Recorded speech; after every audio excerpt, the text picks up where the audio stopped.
Hey guys, how's it going? Hope you're doing well. My name is Crown, and today I'm going to read you some very interesting stories that I hope that you're gonna love. And now, without further ado, let's go!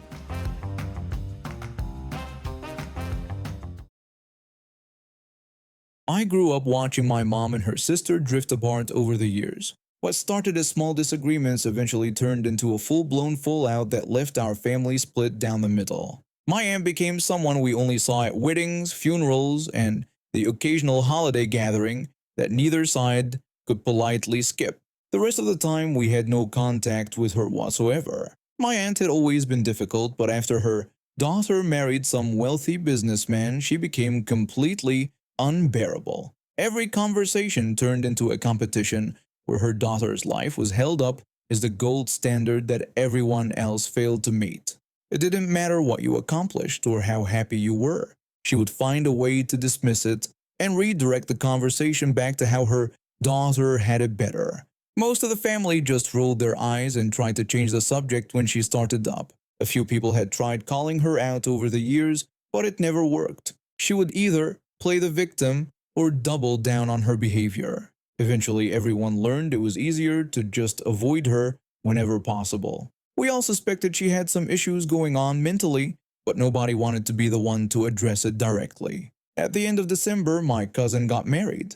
The whole family was invited, which meant my aunt would be there too. I spent the week leading up to the wedding mentally preparing myself to dodge her at every opportunity. The venue was this beautiful glass structure filled with tropical plants and flowers. I'm not sure what the exact term for it is in English. It was like a greenhouse designed specifically for hosting fancy events. The whole place was decorated in white and silver, with lights strung through the plants and elegant table settings everywhere you looked. The ceremony was lovely. My cousin looked stunning in her dress, which was simple but incredibly elegant. Everything about the day felt classy and refined. Of course, that meant my aunt would find something to complain about. I made it through the ceremony without running into her. During the reception, I thought I was safe sticking near the buffet table. That's where she found me. She spotted me and immediately asked if I could believe this wedding. I tried to keep my response neutral, hoping she would move on quickly. I told her it was beautiful, and they did an amazing job with the decorations. She scoffed and said beautiful was a stretch. She went on about how white and silver for a wedding was boring and unoriginal. She said her daughter's wedding had so much more color and personality. She claimed this one just looked like someone gave up halfway through planning. She didn't wait for me to respond before continuing. She asked if I had seen the bride's dress. She said she knew not everyone could afford a custom gown from a famous designer like her daughter had, but surely the bride could have found something with a little more detail. She insisted the dress was so plain it barely even looked like a wedding dress at all. I could feel my patience wearing thin. This was supposed to be a happy day celebrating my cousin's marriage, and here she was tearing everything apart because it didn't measure up to her impossible standards. She went on to say the venue was nice enough, she supposed, but her daughter's reception was held at this exclusive country club that you practically needed royal blood to get into.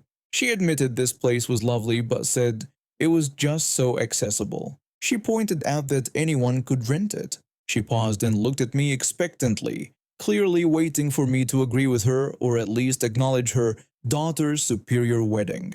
She asked what I thought and whether I had noticed how simple everything was compared to what you see at really high-end weddings. Something inside me snapped. I was tired of listening to her tear down other people to make herself feel important. I was tired of watching everyone tiptoe around her terrible behavior because nobody wanted to deal with the drama. Most of all, I was tired of her ruining what should have been a perfect day for my cousin. I looked her directly in the eye and smiled. I told her honestly that the wedding was gorgeous and the bride looked so elegant.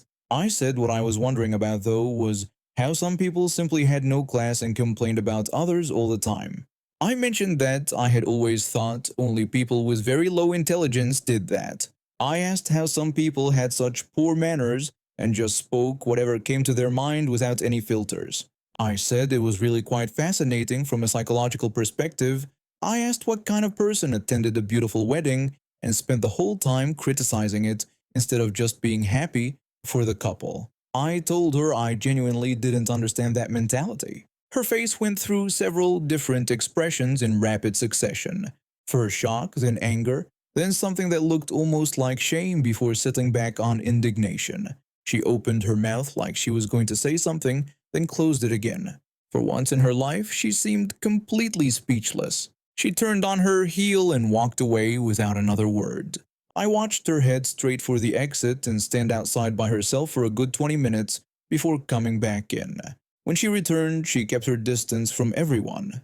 She sat at her table, ate her dinner in silence, and left right after the cake was cut. For the rest of the evening, I didn't hear a single complaint from her direction.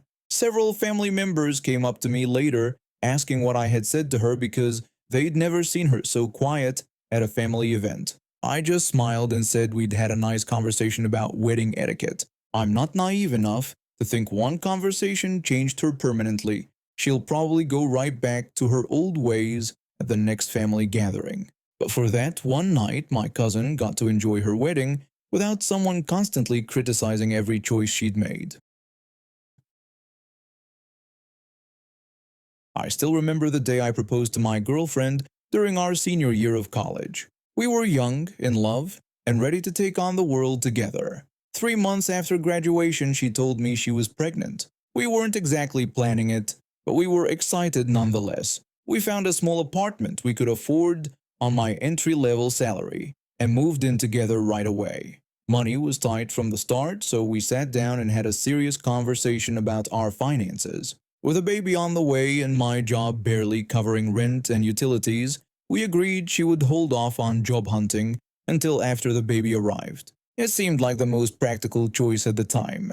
Our daughter came into the world on a rainy morning and everything changed. My wife decided to stay home for the first couple years to take care of her, and I supported that decision completely. What I didn't anticipate was how the division of household responsibilities would become such a massive source of tension between us. The fight started small but grew more frequent when our daughter got older. I'd come home exhausted from work, only to find the apartment in complete disarray.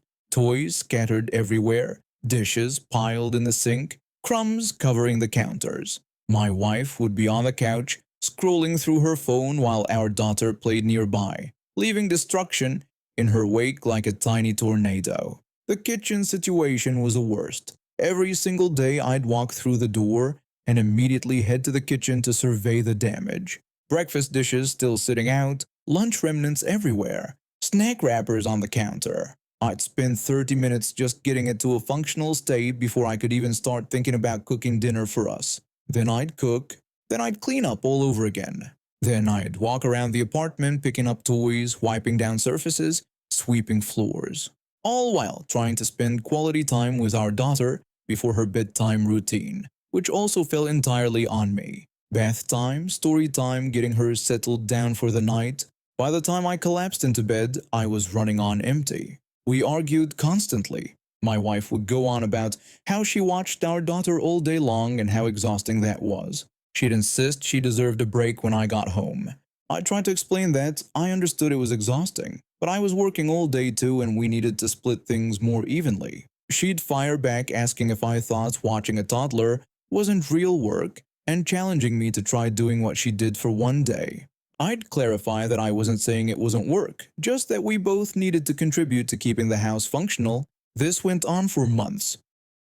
Eventually, I gave up trying to negotiate verbally and suggested we make an official chore chart. Something concrete we could both refer to so there'd be no confusion or arguments. She agreed, probably just to get me to stop bringing it up. We sat down and divided everything out. Her responsibilities were watching our daughter during the day, doing laundry, grocery shopping, and handling any appointments. Mine were cooking dinner every night. All the daily cleaning tasks like wiping counters and picking up toys and sweeping, taking out trash, meal prepping for the week, and the entire nighttime routine was our daughter. Looking back, I can see how unbalanced it was, but at the time I was just relieved to have something in writing. Then everything changed last summer. My company called me into a meeting and told me they were downsizing. I had until Thanksgiving before I'd be let go. The news hit me like a truck, but we couldn't afford to panic. We had a daughter to support and bills to pay. My wife immediately started job hunting and landed a position within 3 weeks. It paid more than my job had, so she'd be our main breadwinner for the foreseeable future. I'd stay home with our daughter while working on my online master's program. We'd switch roles completely. I thought she'd be relieved. She complained for 2 years about how hard it was staying home with our daughter. Now she'd get to be the one leaving the house every day, having adult conversations, pursuing a career. I'd handle the home front, except now she hates it. She comes home every evening and immediately starts complaining about having to do chores after working all day. She acts like I'm asking her to scrub the entire apartment top to bottom. I'm not. I'm literally asking her to follow the same chore chart we created 2 years ago.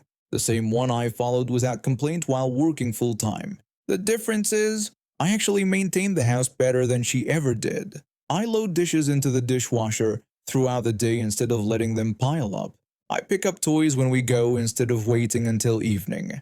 I keep the counters wiped down. When she gets home, the apartment is cleaner than it ever was when our roles were reversed. But apparently, that's not good enough. My wife would come home and tell me how ridiculous this was. She'd insist she shouldn't have to come home and do laundry after working all day. I'd remind her that I did exactly that for 2 years. Every single day. She'd claim it was different because I was the one who wanted the chore chart in the first place. I'd point out that she agreed to it and we both signed off on this division of labor. Then she'd pull out the breadwinner card saying things should change now that she was earning the money. I'd counter that I was the breadwinner before and I still did all my chores plus hers when she didn't do them. She'd accuse me of being completely unreasonable since I was home all day. I'd explain that I was watching our daughter and doing my master's program, just like she was home all day watching her before. She'd insist it wasn't the same thing at all. I'd ask her to explain how it was different. She couldn't.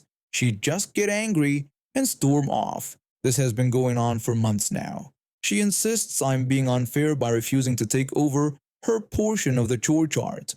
I keep pointing at the chart hanging on our refrigerator, the one with both our signatures at the bottom, the one she had no problem with when it meant I did 70% of everything. I asked some friends for their take on the situation, and they're split down the middle. Half think I should just take on more to keep the peace. The other half think my wife is being a hypocrite and needs to deal with reality. Last night, she tried one more time. She asked if we could please just talk about redistributing the chores. She said this arrangement wasn't working for her anymore. I reminded her that it worked fine when I was the one doing everything.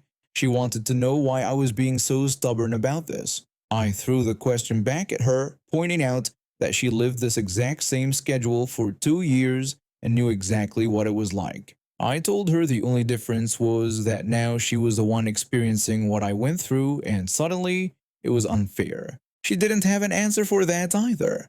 I'm not changing the chore chart. I got to the school about 15 minutes early to pick up my kids, like I always do. The parking lot was half empty since most parents show up right at dismissal time. I pulled into my usual spot near the front entrance where I could see the doors clearly. While I waited, I scrolled through social media on my phone. My engine was running because it was hot outside and I wanted to keep the air conditioning going. I had the radio on low playing some music. Everything was normal until this woman appeared out of nowhere. She walked straight up to my car and started pounding on my window.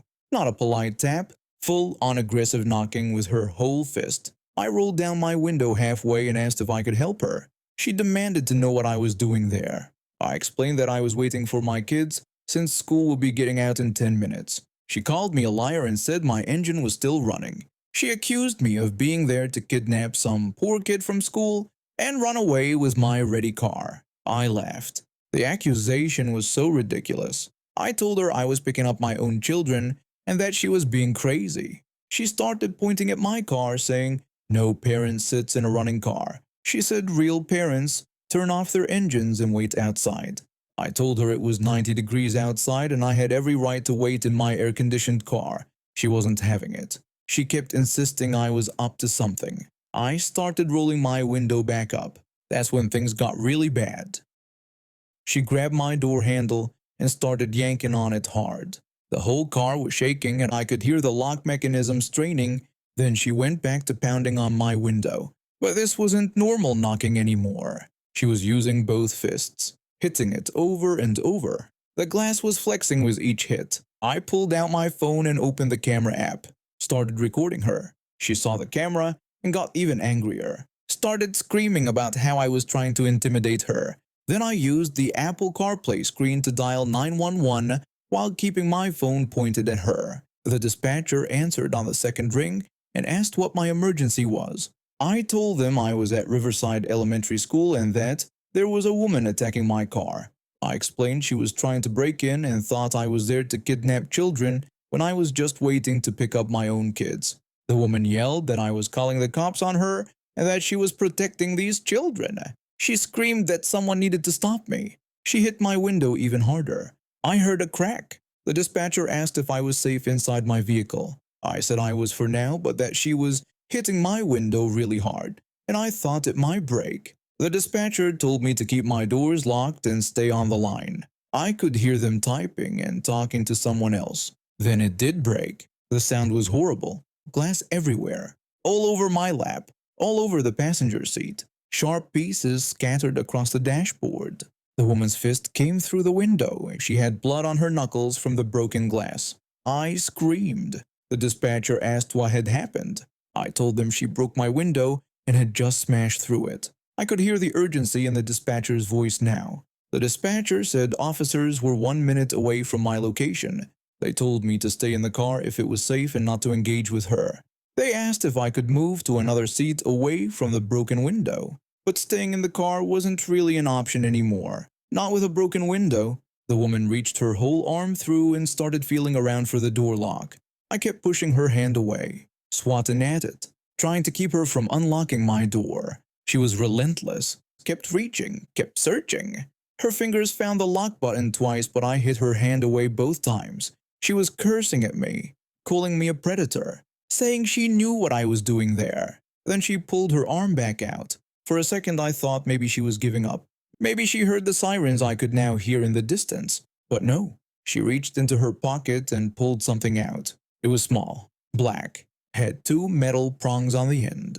An electric shocker. I told the dispatcher she had a weapon. The dispatcher's voice got even more serious. They told me help was almost there. Before I could react, she shoved her arm back through my broken window and pressed it against my shoulder. The pain was instant, sharp, electric. My whole body seized up. I couldn't move, couldn't think clearly. Everything felt wrong. The phone fell from my hand onto the seat. I could hear the dispatcher calling my name through the speaker. She was reaching for the door lock again. I could see her other hand moving toward it. I tried to push her away, but my muscles weren't responding right. Everything felt slow and delayed. My vision was getting blurry. She got the door unlocked, started pulling the handle. The door opened a few inches. Then suddenly, there were voices. Loud voices. Commands. Officers were yelling at her to show them her hands right now. They ordered her to step away from the vehicle and put her hands in the air. I heard car doors slamming, multiple pairs of footsteps running. Through my blurry vision, I could see uniformed officers with their guns drawn, pointed at the woman. 3 of them, all surrounding my car. She pulled her arm out of my car, held both hands up. The shocker was still in one of them. She screamed that I was a kidnapper and that she had caught me. She yelled that I was going to take a child. The officers commanded her to get on the ground immediately. They told her to drop what was in her hand. She refused at first, kept yelling about how they should be arresting me instead. One officer repeated the command louder. The shocker fell to the pavement. 2 officers grabbed her, pulled her arms behind her back, put handcuffs on her. She was screaming the whole time. She kept yelling that they were making a mistake and to check my car. She insisted I was there to kidnap children and demanded to know why they wouldn't listen to her. She said to look at my running car and broken window as proof. One of the officers came to my door, opened it carefully because of all the broken glass. He asked if I was all right and if I could hear him. I said I thought so, but that everything felt weird. My shoulder was still burning where she shocked me. He told me they had called an ambulance and to just sit tight. Another officer picked up my phone from the seat. The dispatcher was still on the line. The officer told them the situation was under control and that the victim was being attended to. That's when I turned toward the school entrance. The bell must have rung during all the chaos. Kids were coming out. My kids were coming out. They saw the police cars, saw the broken glass, saw me sitting there looking dazed, saw the woman in handcuffs still yelling about kidnappers. Their faces went white. My daughter dropped her backpack. My son started crying. They started running toward me, but an officer stopped them. A female officer knelt down to their level, talked to them. I couldn't hear what she was saying, but I saw them nodding, saw their shoulders relax a little. She pointed at me and seemed to be explaining something. The ambulance arrived. The paramedics came over with their equipment. They helped me out of the car carefully, walked me over to the back of the ambulance, had me sit down on the edge. They checked me over, looked at where I got shocked. There was a small burn mark on my shoulder, asked me questions about how I felt, checked my heart rate. It was elevated, but they said that was normal given what happened. Made sure I was okay. The female officer brought my kids over. She told my children that their mom was going to be just fine and would be home tonight. She said I was very brave. My kids hugged me carefully, avoided the broken glass still on my clothes, asked me what happened. My daughter wanted to know why that woman attacked me. My son asked if the woman was going to jail. I told him we'd talk about it at home, that everything was okay now. The paramedics said I didn't need to go to the hospital, but recommended I follow up with my doctor. They gave me paperwork about the shock and what symptoms to watch for. One of the officers came over with a clipboard, said they needed my statement. I explained everything from the beginning, how I arrived early to pick up my kids, how the woman approached my car aggressively, how she accused me of being a kidnapper, how she broke my window and attacked me with the shocker. The officer wrote everything down, said they had my phone recording as evidence too. He told me the woman would be charged with assault, vandalism, and use of a weapon. Possibly more charges pending. He said the school security cameras caught most of the incident as well. Another officer brought over the woman's purse that was left on the ground. They found her ID inside. It turned out she didn't even have kids at this school. She lived 3 blocks away and had apparently appointed herself neighborhood watch. The officer said she had 2 prior incidents of harassing people in parking lots, both times accusing random people of suspicious behavior. This was the first time she got physical though. They asked if I wanted to press charges. I said absolutely. The woman was put in the back of a police car, still yelling, still convinced she'd stopped some terrible crime. Through the window I could see her shaking her head and gesturing wildly. The officers had to tell her multiple times to calm down. One of the officers offered to drive me and my kids home since my car had a broken window. I appreciated it but said I'd call my husband to come get us. He answered on the first ring. I could hear the panic in his voice when I told him what happened. He said he'd be there in 10 minutes. The school principal came out. She apologized for what happened on school property, said they'd be reviewing their security procedures, offered to let me and the kids wait in her office until my husband arrived. We accepted. It was better than standing in the parking lot with everyone staring. Inside the office, my kids sat close to me on the small couch. The secretary brought them juice boxes and crackers, tried to distract them with small talk. My daughter kept looking at the burn mark on my shoulder. My son held my hand tight. When my husband arrived, his face was pale. He hugged all of us, asked if we were really okay. The officers gave him copies of the report, told him where to file the insurance claim for the car window, said someone would contact us about court dates. We drove home in my husband's car. The kids were quiet in the back seat, still processing everything. That night after they went to bed, I sat on the couch with an ice pack on my shoulder. My husband sat next to me, said he couldn't believe something like that happened. All I'd done was show up early to pick up my kids from school.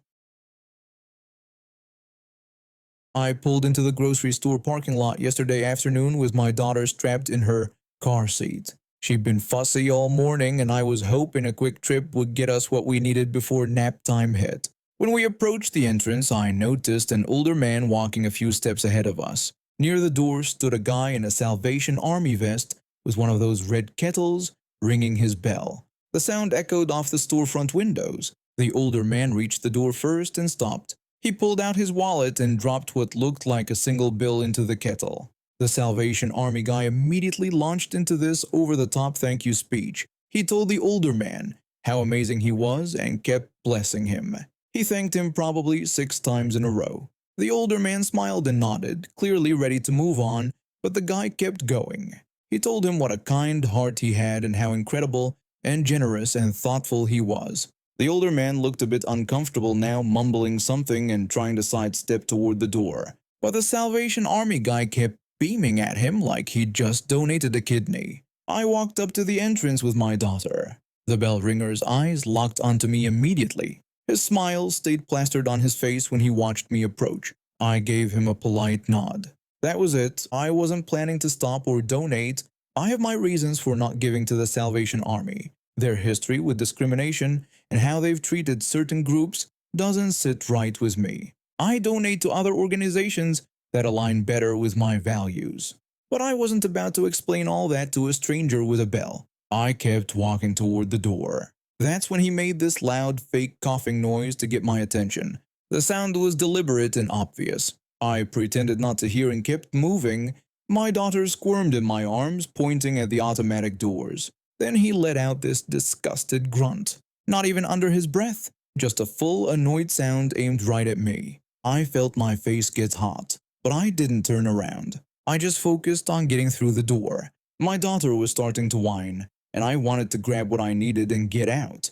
Then I heard footsteps behind me. Fast footsteps. The guy had left his post and was jogging toward the older man, who was now maybe 15 feet ahead of me inside the store entrance area. He called out to the older man to get his attention. The older man turned around looking confused. The Salvation Army guy told him again what an exceptional human being he was. He said the older man did the right thing and deserved a Merry Christmas for helping those in need. He said it loud enough for everyone in the entrance area to hear, including me. He shot me a dirty look over his shoulder when he said it. The older man looked bewildered. He thanked him awkwardly and tried to continue on his way. But the Salvation Army guy kept going. He told the older man that people like him make the world better, that not everyone has the decency to help others. Another pointed look in my direction. I just stood there for a second, holding my daughter, watching this grown man throw a tantrum because I didn't give him money. My daughter tugged on my collar and told me she wanted to go. I agreed with her, and we walked past them both into the main store area. The Salvation Army guy was still standing there talking to the older man who looked like he wanted to escape. I grabbed a cart and started shopping. But the whole thing sat wrong with me. The performative gratitude, the guilt trip, the public shaming, all because I chose not to donate to one specific charity. When I finished shopping and headed back toward the exit, I saw the guy was back at his post, bell in hand, big smile ready. I had my bags in the cart and my daughter sitting in the seat. When I pushed toward the door, he saw me coming. His smile dropped. He didn't say a word, just stared. I stopped the cart right in front of him. I asked him if the Salvation Army still had policies discriminating against people based on their sexual orientation. His face went red. He stammered and said he didn't know what I was talking about.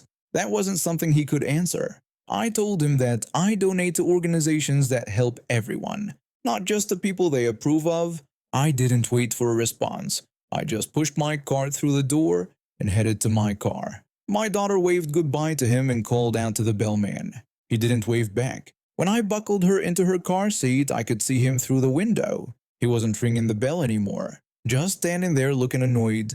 I drove home feeling pretty good about it.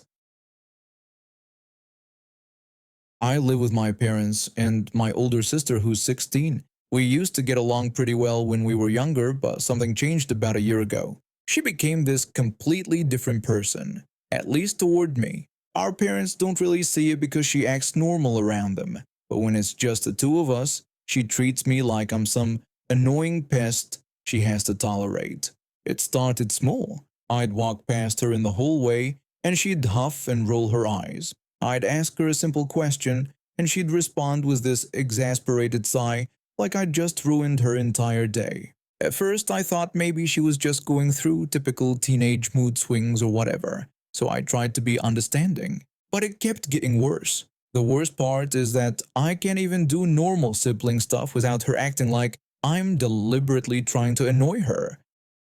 Like, we share a bathroom, and every single time I need to grab something from there while she's getting ready, she acts like I've committed some unforgivable crime.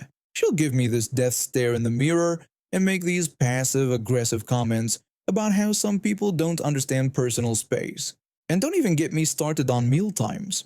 Our parents both work pretty demanding jobs, so they usually ask one of us to figure out what we want for lunch or dinner. Most of the time, that responsibility falls on me because my sister claims she's too busy with homework or studying or talking to her friends. So I'll go knock on her door to ask what she wants to eat. I have this knock I always do. 3 quick taps, pause, then 2 more taps.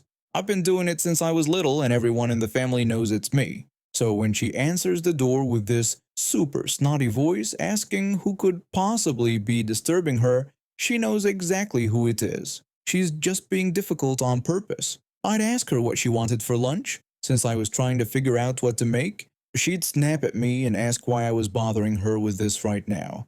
I'd explain that we needed to eat and I was trying to include her in the decision. She'd tell me she didn't care and to just make whatever, so then I'd point out that if I made something she didn't like, she'd complain about it. She'd say that was my problem and tell me to leave because she was busy. Then she'd slam the door in my face. This kind of thing happened constantly. I tried talking to my parents about it, but they just brushed it off as normal sister stuff. They said we'd grow out of it and that teenagers are moody. But this felt different. This felt personal. I put up with it for months. I tried being extra nice. I tried giving her space. I tried having a calm conversation about how her attitude was hurting my feelings. Nothing worked.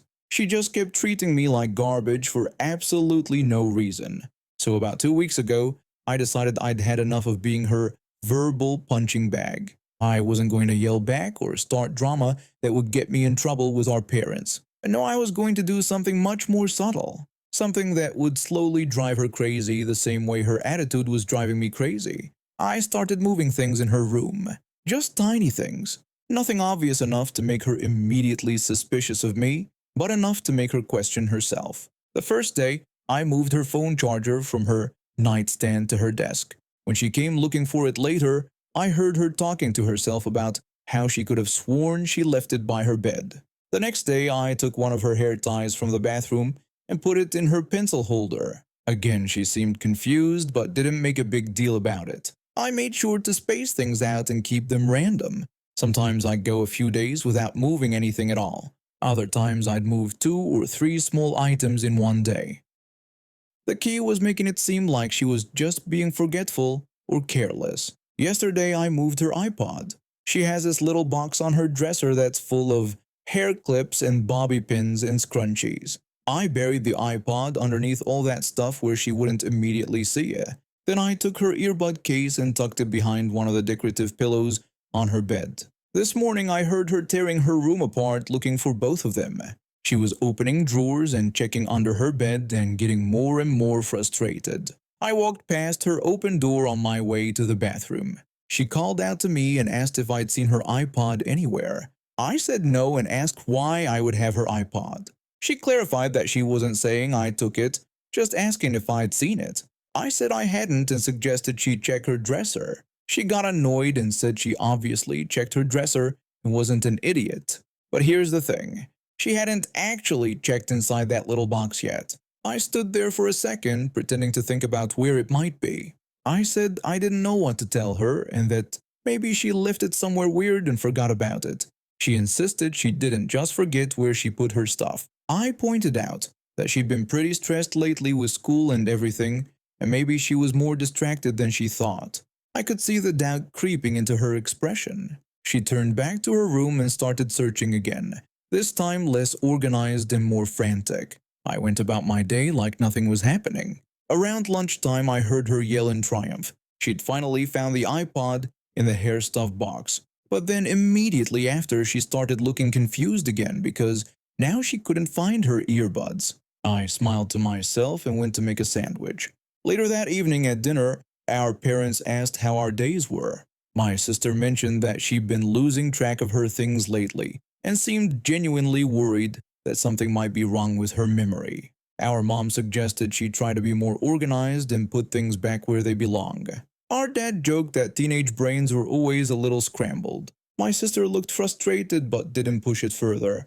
I just ate my dinner quietly, already planning what I'd move tomorrow. Maybe her favorite pen, or that bracelet she always wears. Something small. Something that would make her question herself just a little bit more. I kept it up for another week. Her hairbrush ended up in her closet behind some shoes. Her favorite notebook moved from her desk to her bookshelf. A pair of socks she swore she'd left on her bed appeared folded in her drawer. Each time she got more confused and more upset. Then one night she completely lost it. I was in my room doing homework when I heard her shouting. She was convinced someone was sneaking into her room and messing with her stuff. Our parents tried to calm her down and suggested maybe she was just overwhelmed and needed to get more sleep. She started crying and saying she felt like she was going crazy. I almost felt bad. Almost. But then I remembered every single time she'd slammed the door in my face or spoken to me like I was dirt on her shoe. I remembered all the time she'd made me feel small and stupid for just existing in the same house as her. So I pushed that guilt aside. Our dad sat her down and had a long talk with her about stress and organization. He said sometimes when we're juggling a lot, our brains don't form memories properly and we put things down without really paying attention. He suggested she start a routine and maybe see if that helped. My sister agreed, still sniffling. After that night, I decided to stop. I made my point. She got in a taste of what it felt like to be frustrated and helpless for no good reason. Plus, I didn't want to actually make her think she had some kind of medical problem. That would be too far. The funny thing is, ever since that night, she's been a little bit nicer to me. Not a lot, but enough that I notice. She still has her moments where she's bratty and dismissive, but she's toned it down. Maybe the stress of thinking she was losing her mind made her realize she had bigger problems than whatever imaginary thing I was doing to annoy her. Or maybe she just needed a reality check about how she was treating people. Either way, things have gotten better between us. Not perfect, but better. And if she ever goes back to treating me like garbage, well, I know exactly what to do. I've gotten pretty good at moving things without leaving any trace. Her room has plenty of small objects that could easily end up in unexpected places. But for now, I'm enjoying this piece we found, even if it took a little creativity to get here. And now we have reached the end of today's stories. Thank you for watching, and see you next time.